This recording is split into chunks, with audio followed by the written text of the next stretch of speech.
Please listen carefully. Hello, universe. Welcome to the Optimist Daily Update. I'm Summers McKay. And I'm Kristy Jansen, and we are part of the team behind the Optimist Daily, making solutions the news. We bring you solutions news every day in order to change the tenor of news media, social media, and the direction of your day to help us all get focused on solutions.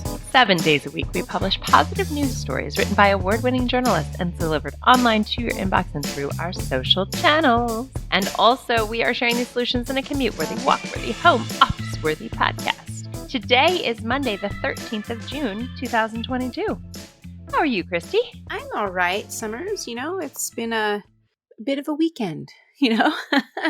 But all good stuff. Yeah. It was a friend's birthday. I did a refresher course on psychological first aid, which was interesting. What is psychological first aid? It's a peer-to-peer kind of training where you learn active listening techniques and other ways of helping people who have been through a recent trauma and help people regain their sense of safety and security.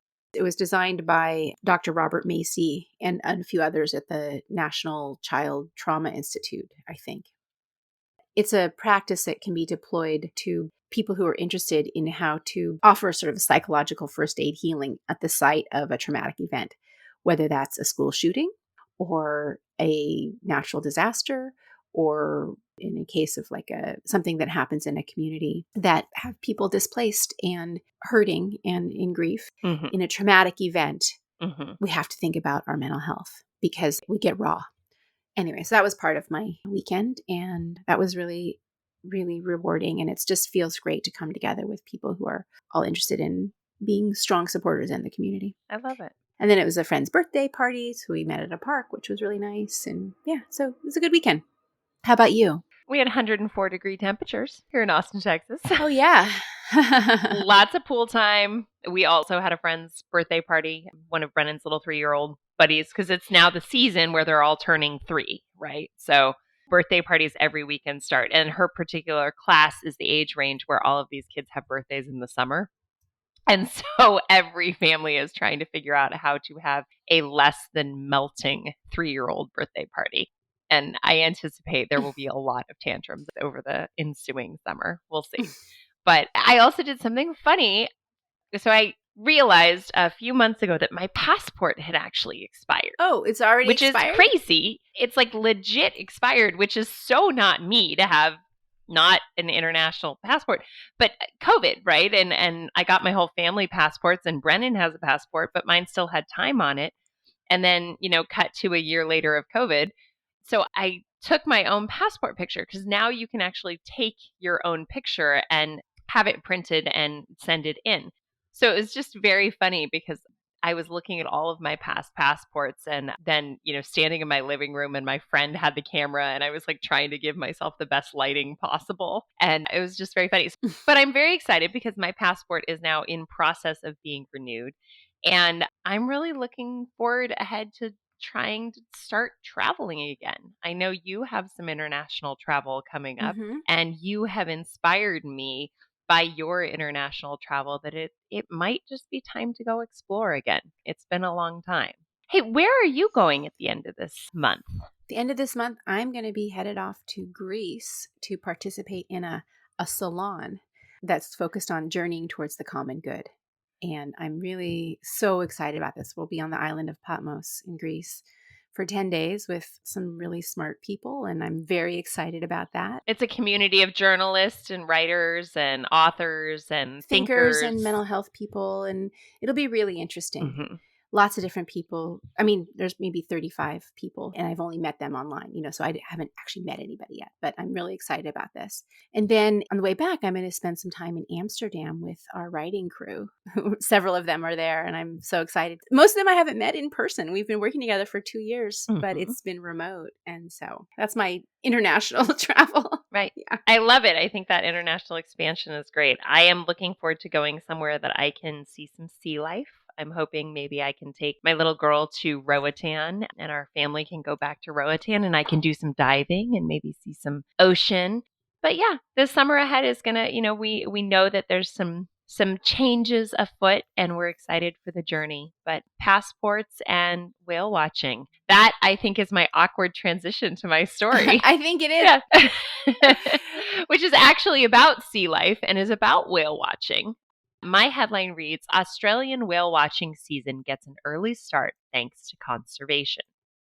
Now, one of my favorite things I used to do in California was go whale watching with our oldest daughter. Off the coast of California, where Kristy lives in Santa Barbara, there is just amazing whale watching. But for those who have ever had the privilege of witnessing the majesty of a humpback whale breaching in the water and slapping the surface, it is unforgettable. This year, whale watchers off the east coast of Australia are being treated to an earlier than normal start to whale watching season thanks to successful conservation efforts. Humpback whale populations that migrate north from Antarctica to the Great Barrier Reef on a migration route known as the Humpback Highway are thriving. Dr. Wally Franklin, who is the director of the Oceania Project, already reported whale sightings off the coast of Sydney, Byron Bay, Merimbula, and the Gold Coast, and in more locations. Usually, the season sees its peak at the end of June and into the month of July. The quote from Mike Noed, the director of the Center for Marine Science at the University of Queensland, reads, around 20 years ago, we'd get the first one or two whales coming through about Easter time, but there was around an eighth the number of whales that there are now. So one or two at Easter now becomes 16 or 30. These numbers are incredibly encouraging, considering that, according to NOAD, 99% of the humpback whale population was eliminated due to whaling. This is a population boom. If 99% were gone, that 1% has made it back. So, since commercial whaling was banned in Australia in the 60s, humpback whales have made a great comeback from 300 whales in Eastern Australia to about 40,000 humpback whales in the region today. That's tremendous. I love that. It's huge. It reminds me of one of the Star Trek movies was about they had to go back in time to capture a humpback whale because these aliens actually had been communicating with the whales. And when the whale song died on Earth, they thought they were coming over to and so that was the plot line. I can't remember which one it was. It was one of the Captain Kirk and Spock were in it. And it was one of the cheesier in the earlier iteration before. This is a movie, a Star Trek movie that I remember seeing when I was a kid, or I watched it when I was in my Star Trek phase. But yeah, that was they had to come back to like the 90s to get a whale to bring it forward in time to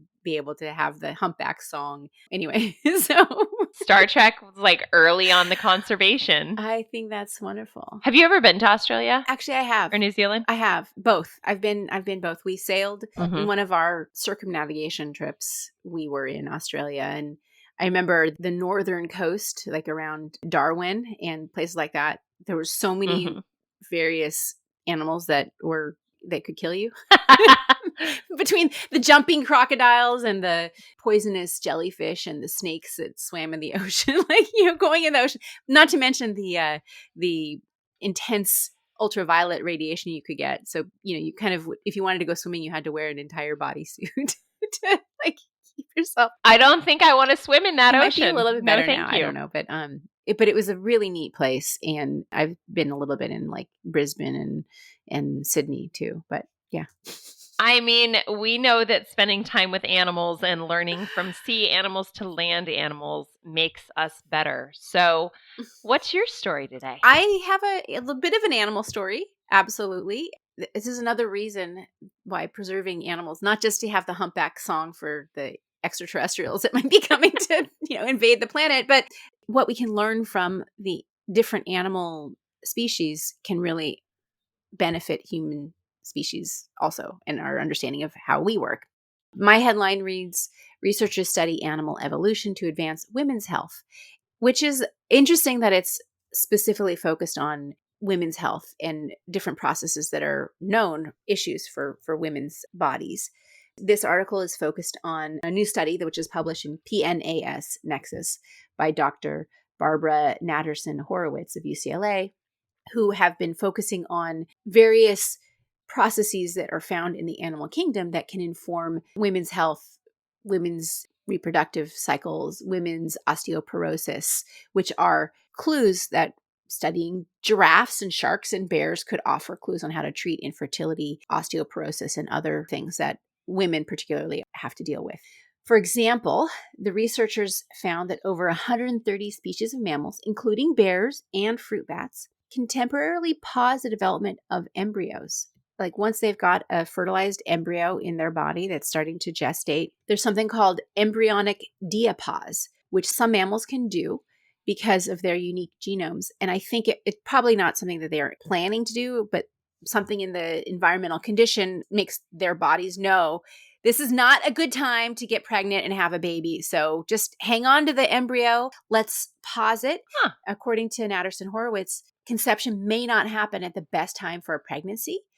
But with embryonic diapause, it offers pregnant females the flexibility to control the timing of the offspring's birth when faced with inadequate food or if there's too many predators in the environment. So like, okay, you got pregnant, you know that you're not going to want to have that baby if it just kept going at that time. So the human reproduction is similar enough to these diapausing species that in some cases, researchers believe they could one day mimic the adaptation. So they're investigating this, and identifying the right mechanism could help us preserve embryos for in vitro fertilization, or even give a woman more control over when she gives birth, which is an interesting, wrinkle in our understanding of ourselves and how reproduction works. Yeah. They're also looking at the Greenland shark, which is a species that can live up to 500 years and can give birth when they're 250 years old, which is super impressive.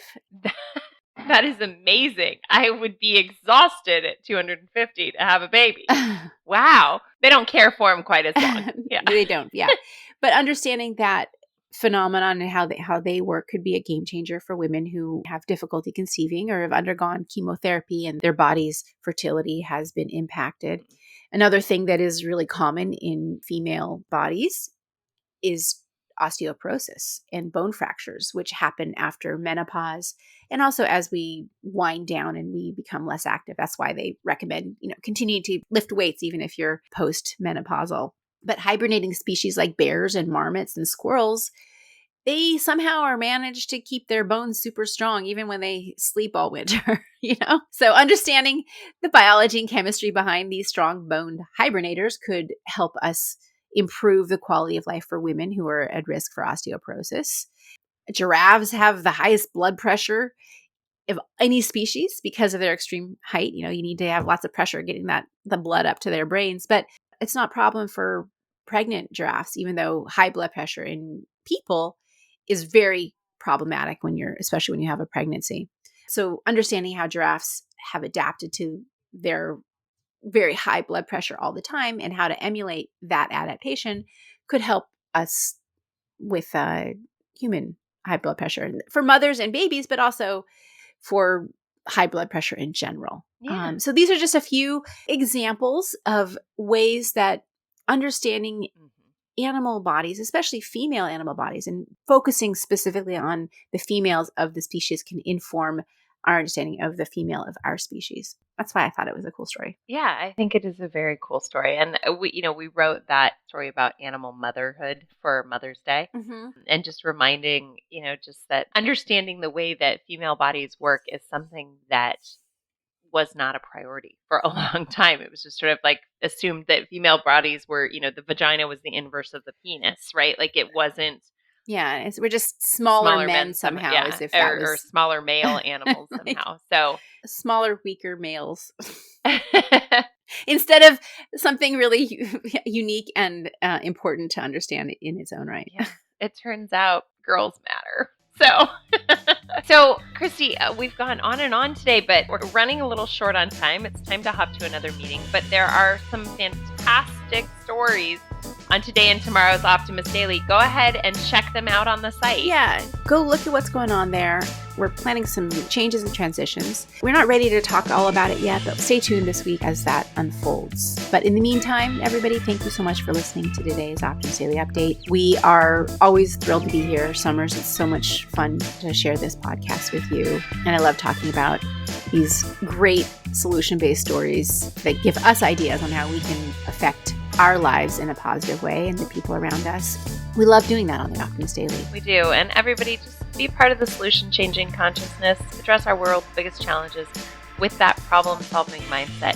Think every day, not where the problem is, but where is the solution. We'll be back tomorrow with more solutions. Bye, everybody.